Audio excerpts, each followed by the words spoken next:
pero en la mente del apóstol Pablo, él estaba pensando más en los cristianos gentiles. El pasaje se encuentra en Efesios capítulo 3, versículo 14 al 21. Nuestro hermano Alonso nos va a guiar en la lectura.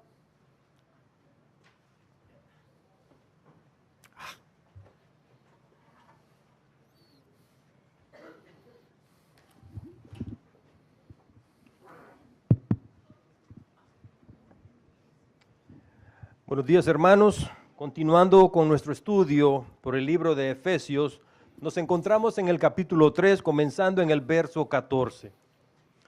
Por esta causa doblo mis rodillas ante el Padre de nuestro Señor Jesucristo, de quien toma nombre toda familia en los cielos y en la tierra, para que os dé, conforme a las riquezas de su gloria, el ser fortalecidos con poder en el hombre interior por su Espíritu, para que habite Cristo por la fe en vuestros corazones, a fin de que, arraigados y cementados en amor, seáis plenamente capaces de comprender con todos los santos cuál sea la anchura, la longitud, la profundidad y la altura, y de conocer el amor de Cristo que excede a todo conocimiento,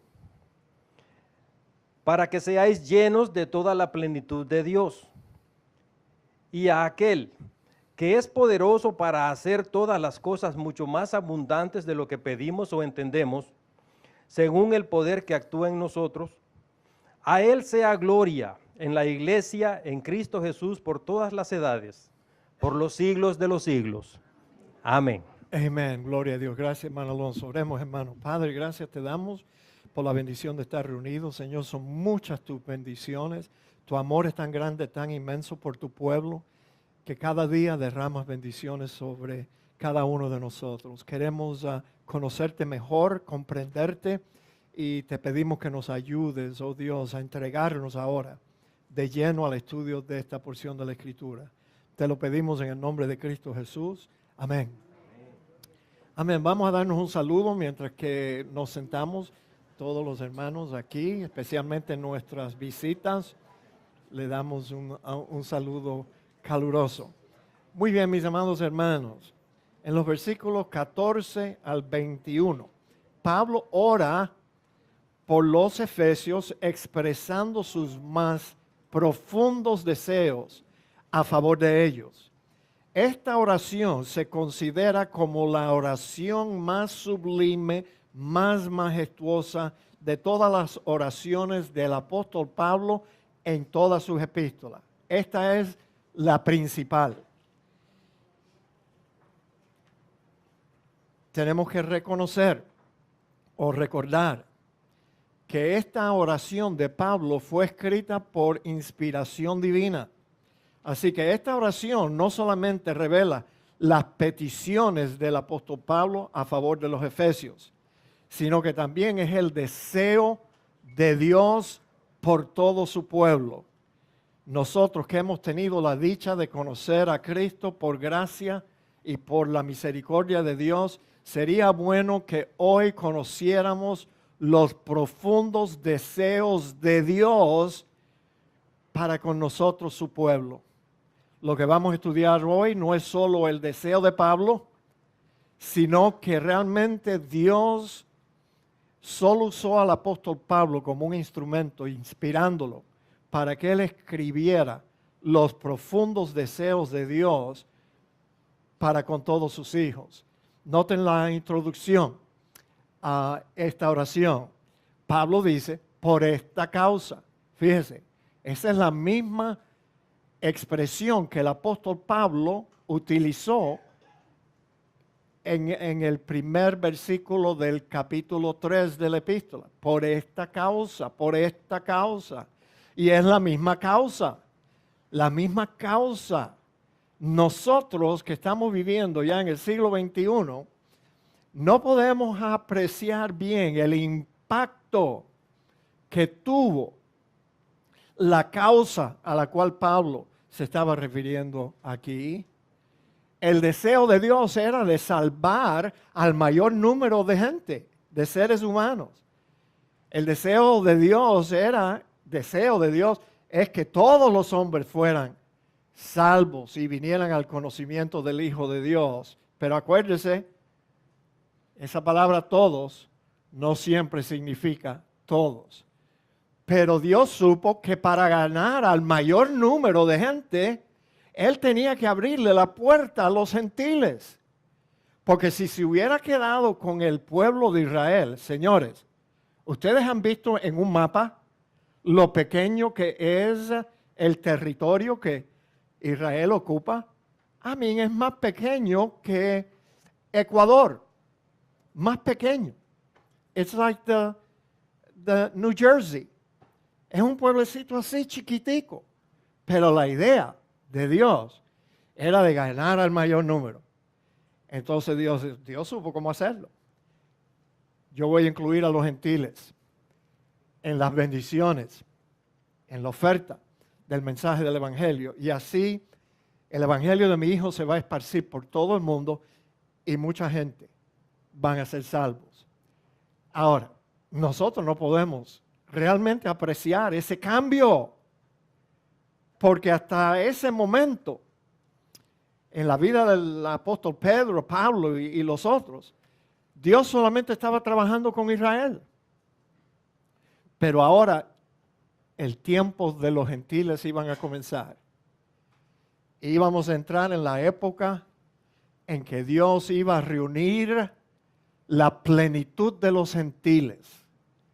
Por esta causa era importante que los efesios conocieran más acerca del amor de Dios y acerca de todo lo que Dios ha realizado por medio de su Hijo para con los judíos y con los gentiles, que eso era algo nuevo. Ahora, noten la postura. ¿Qué postura usted tiene cuando usted ora?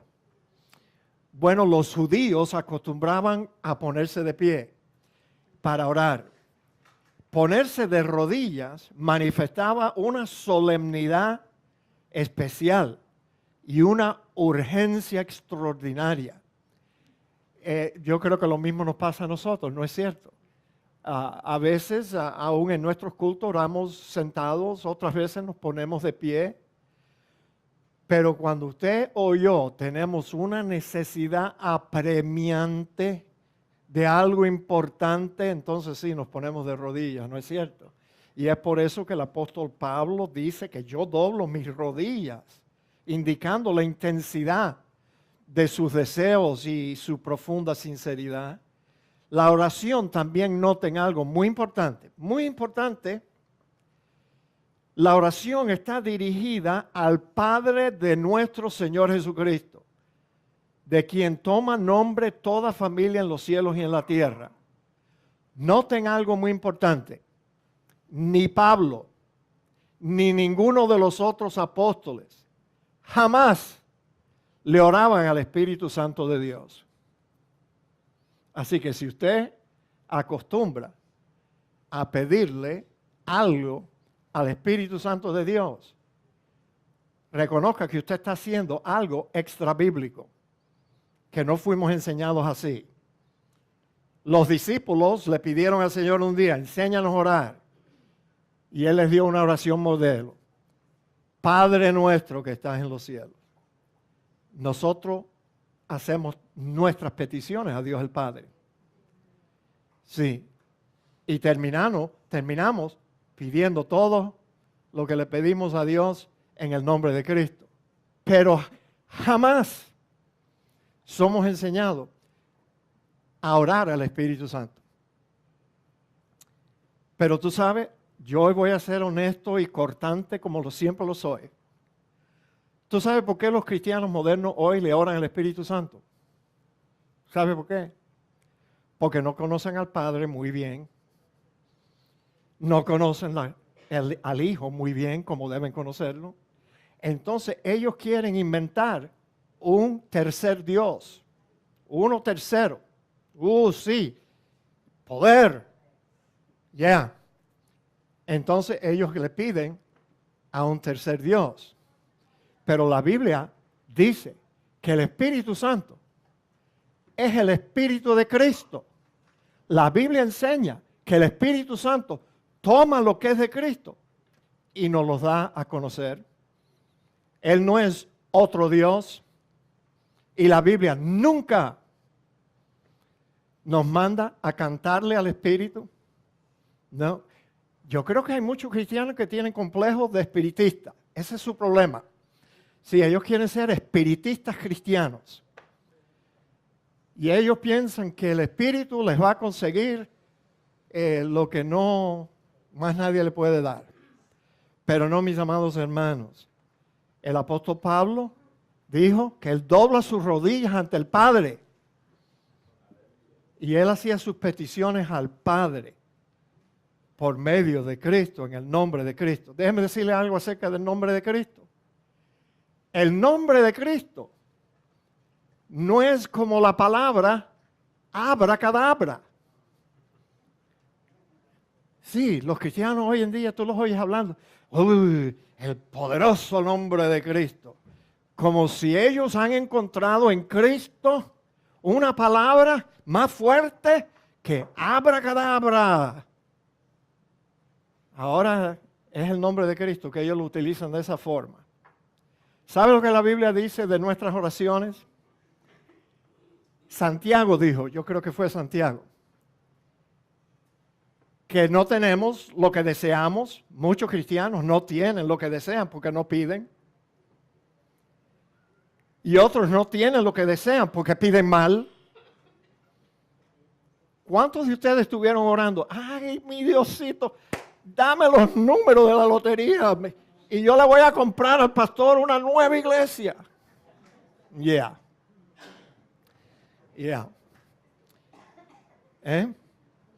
Por eso no tenemos lo que deseamos. Pedimos mal para gastar en nuestros deleites. No, que Dios no lo quiera. Yo no quiero ganarme la lotería. No. Porque si me gano la lotería, ¿tú sabes lo que voy a hacer? Renunciar a mi ministerio pastoral and I'm going to go travel through the whole world. Mejor que no me la gane. Mejor que no me la gane. Así que, mis amados, ahora, ¿a quién le pide usted cuando usted ora?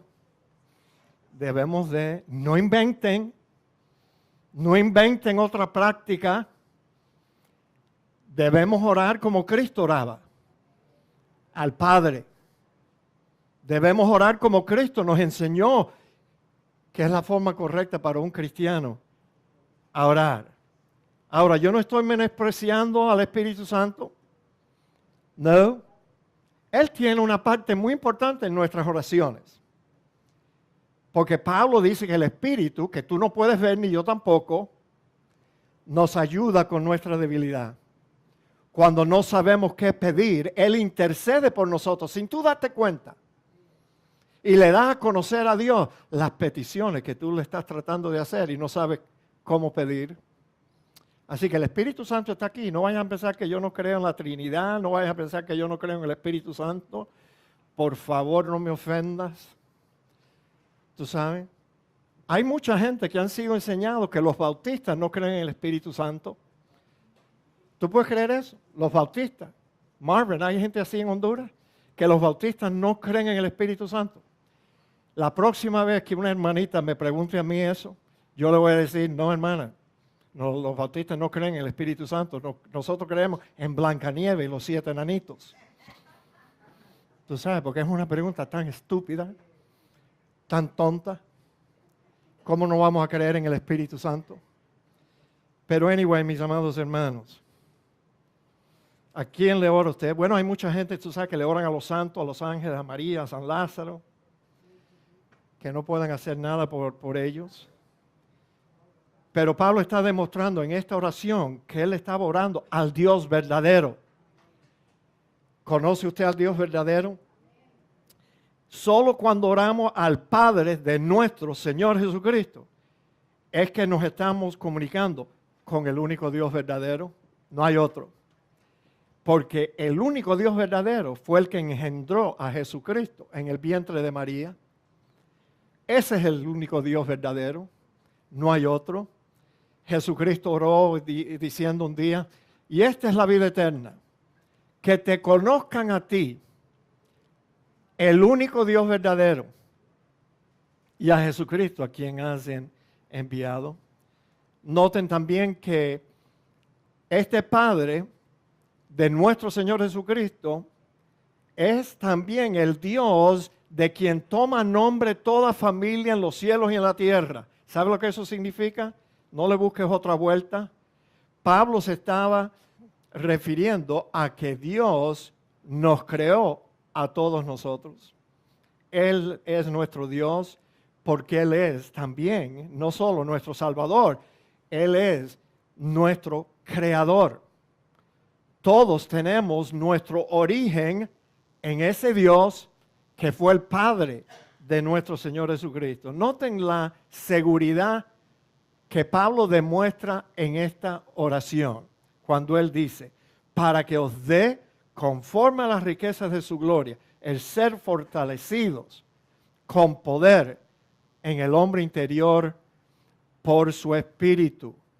Es difícil para nosotros notar la seguridad que Pablo tenía de que Dios iba a suplir esta petición que él estaba haciendo a favor de los efesios.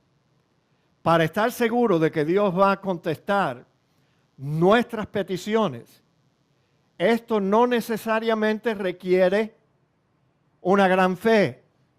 La gente piensa que lo único que uno necesita para que Dios nos responda a nuestras oraciones es tener una fe grande. Tú sabes, y algunos tratan de, tú sabes, se constriñen. Yo tengo una fe grande, grandísima, pero no necesitas una fe grande. ¿Tú sabes lo que tú necesitas para que Dios responda a tus peticiones y a las mías? Lo único que necesitamos es pedirle a Dios por algo que Él nos quiere dar. ¿No fue eso lo que dijo también el apóstol Juan? Si pedimos alguna cosa que está de acuerdo a su voluntad, sabemos que Él nos oye y que nos va a responder. Tenemos que aprender a pedirle a Dios por las cosas que Dios nos quiere dar. Y el día que tú y yo oremos por algo que Dios nos quiera dar, entonces vamos a recibir las peticiones que le hacemos a Dios. Entonces el deseo de Pablo es que Dios le conceda sus peticiones conforme a las riquezas de su gloria.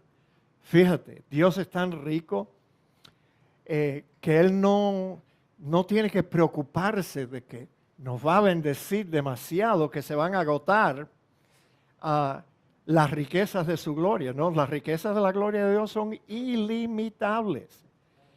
Y realmente el deseo de Dios es que los cristianos estemos viviendo de tal manera que Dios nos pueda bendecir. ¿Sí?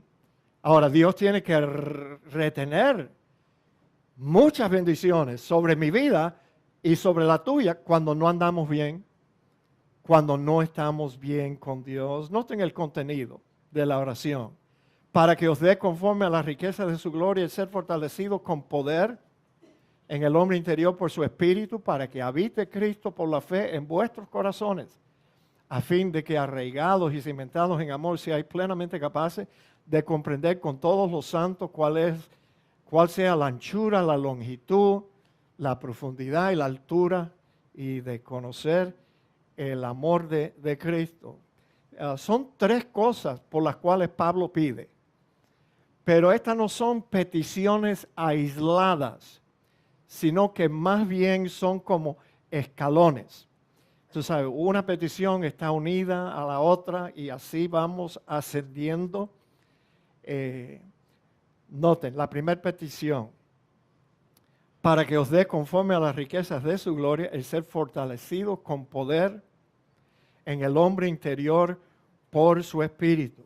Así que la primera petición es para que reciban poder interior, pero no poder para hacer milagros. Esa es otra equivocación de los cristianos. Tú sabes, los cristianos tienen también, especialmente en esta época, el complejo de Simón el mago. Dame también a mí ese poder. Yo quiero poner mis manos sobre los enfermos y que se sanen inmediatamente. Yo quiero hacer prodigios, señales sobrenaturales. Dame ese poder. Pablo no está hablando de un poder así. No. A mí me parece que muchos cristianos están escuchando las voces equivocadas que dicen que el cristiano tiene que aprender a vivir en lo sobrenatural. Yo sé que usted ha oído esa expresión. Tienes que aprender a vivir en lo sobrenatural.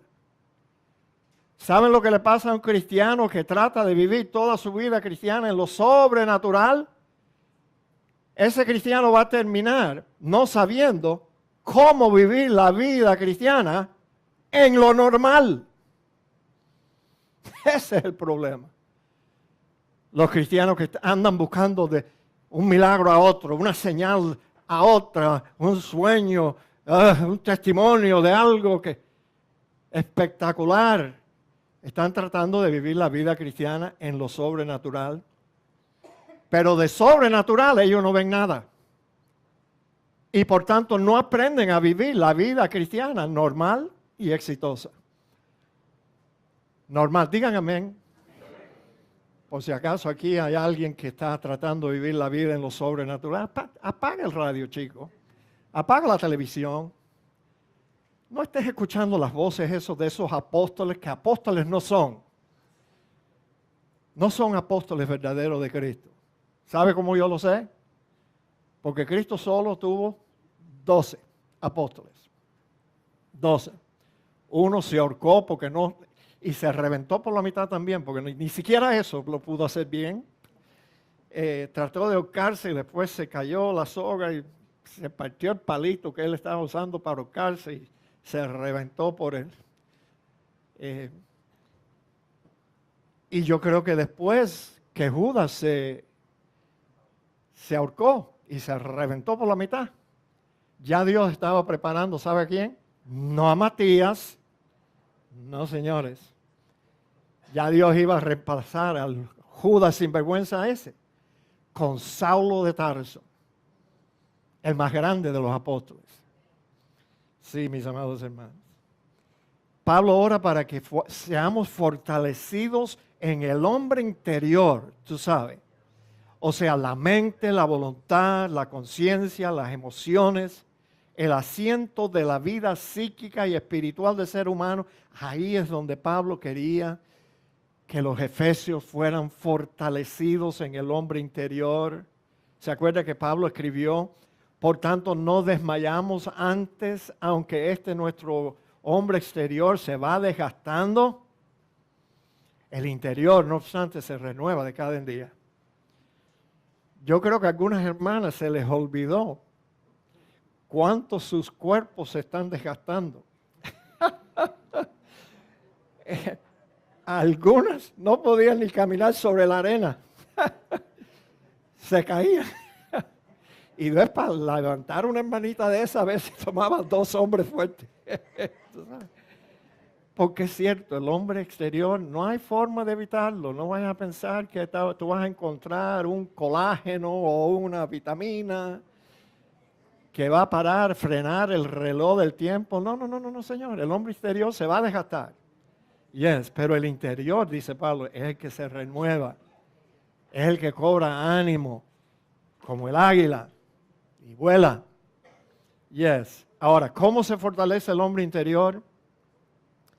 Yo creo que este es un asunto de 2 vías. ¿Tú sabes? Si para fortalecernos en el hombre interior, Dios hace su parte, sí, porque Él es el que nos da, según las riquezas de su gloria, el ser fortalecido. Pero yo creo que nosotros tenemos que hacer nuestra parte también. Y bueno, esto es más claro cuando lleguemos al capítulo 6 de Efesios. Fíjate lo que Pablo dice. Por lo tanto, hermanos míos, fortaleceos en el Señor. Noten que eso está en modo imperativo. No dice que esperemos a que Dios nos dé fortaleza. No. Fortaleceos en el poder en el Señor y en el poder de su fuerza. Dios hace su parte, pero nosotros tenemos que hacer la nuestra. Y yo creo que esta fortaleza interior nunca nos va a venir hasta que nosotros no la busquemos. La tenemos que buscar.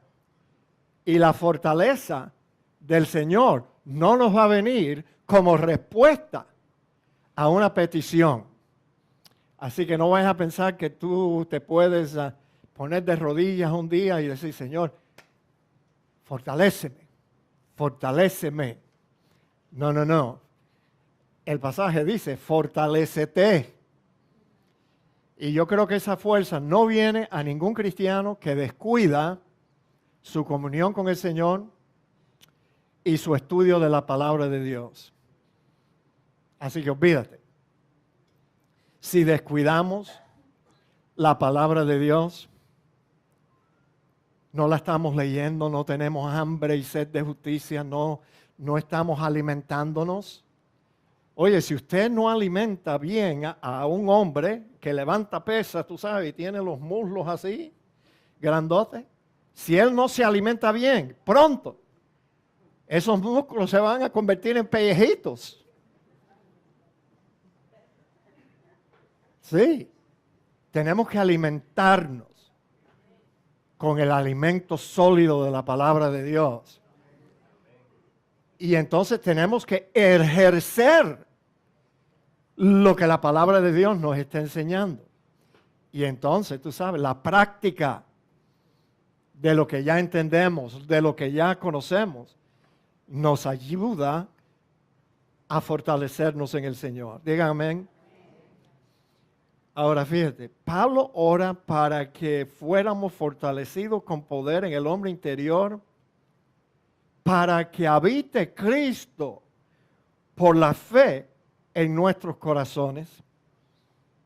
Tú sabes, ese es un pasaje, unos versículos que le causan problemas a muchos cristianos.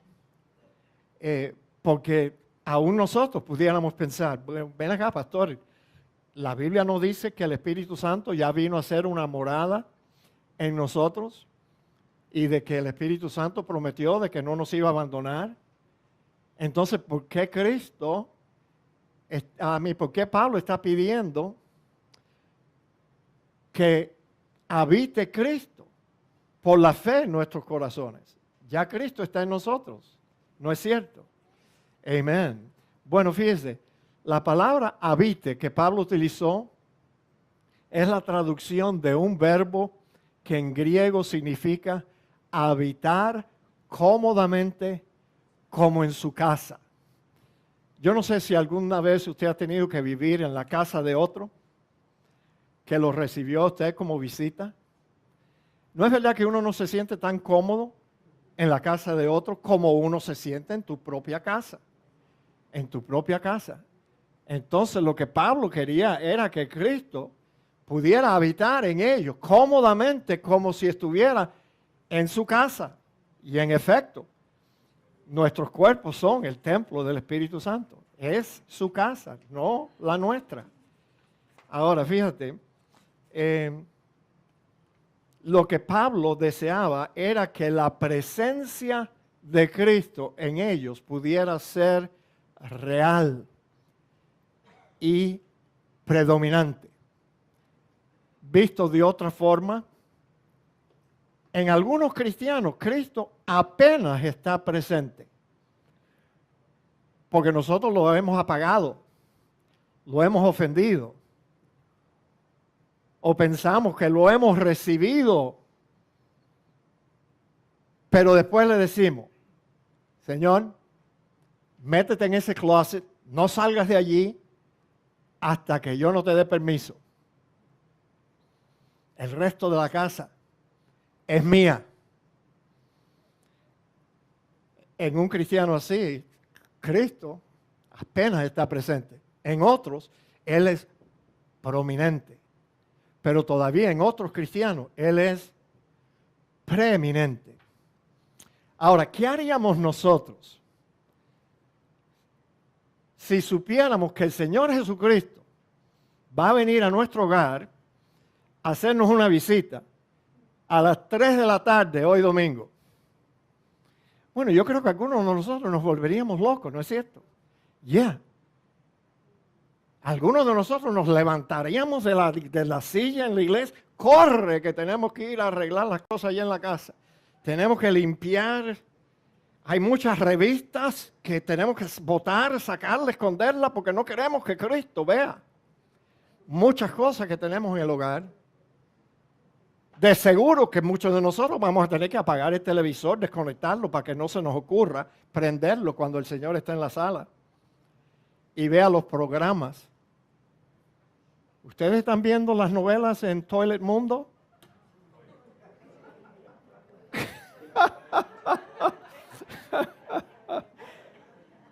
Esa gente son izquierdistas, comunistas, enemigos de Dios y de todo lo sano, todo lo bueno. De veras que nosotros tuviéramos que hacer varios arreglos. Dígame, yo y Rita tuviéramos que sí, correr para allá para la casa, agarrar una escoba y empezar a limpiar, porque Cristo viene a las 3 de la tarde. Oye, ojalá hubiera avisado con una semana de anticipación. Pero ve, para que Cristo more en nosotros cómodamente, nosotros debemos de estar viviendo nuestra vida cristiana como debe ser. No en lo sobrenatural, sino en lo normal. Día a día debemos de estar obedeciendo enteramente. Debemos de estar viviendo vidas santas, vidas ordenadas, vidas bien organizadas. Noten la segunda petición. Uy, me adelanté demasiado. Espérate. La petición número 2, sí. Es una petición para tener comprensión. Con esto terminamos.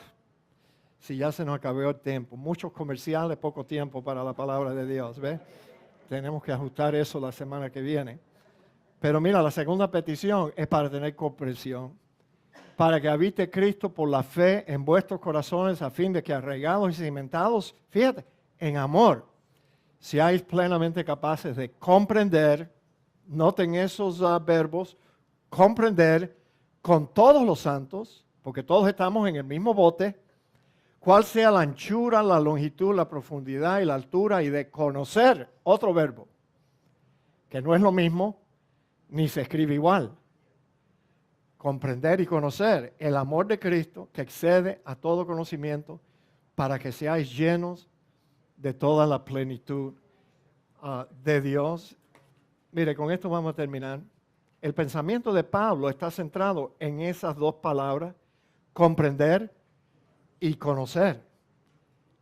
La primera, comprender, nos habla de una capacitación mental y se podría traducir mejor por la palabra aprender. Tenemos que apropiarnos de ese conocimiento, aprender. ¿Cuál es el amor de Dios? El amor de Dios en Cristo Jesús, el amor que Cristo tiene para con nosotros. Y luego la segunda palabra, conocer, representa conocimiento adquirido por la experiencia, mis amados. Entonces, comprender habla de la mente y la palabra conocer habla de una experiencia del corazón. Debemos comprender el amor de Cristo, pero debemos conocerlo y estar en esa condición que nos permite conocer el amor de Cristo. Vamos a orar, hermanos. Padre, gracias te damos por lo que hemos visto. Señor, perdónanos de hablar mucho de otras cosas y no dedicarnos más al estudio de tu palabra, pero te pedimos que nos traigas de nuevo el próximo domingo para poder completar el estudio del final del capítulo 3 de Efesios. Te lo pedimos en el nombre de Cristo Jesús. Amén. Amén, amados hermanos.